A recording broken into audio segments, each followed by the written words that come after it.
The last thing I wanted to share with you today, I just found this. I discovered this on Reddit. There's a subreddit thread called 2020 Police Brutality, and they record all of the incidents of police brutality across the country. I just thought this was a neat project, and so I wanted to share it with you on this channel.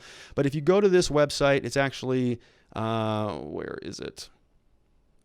Okay, it's called incidents.846policebrutality.com. And when you go to this website, you'll see that you can actually zoom in on all of the different police brutality incidents. And this is, of course, happening around New York City Hall. We have got some protesters in Oregon. So if you go here, if you go over to Portland, you're going to see that there's 370 incidents, 370 directly in Portland, which has been the subject of protests and unrest for the last 100 and something days. So of course they're going to have a lot there. All right, and that's it for me today.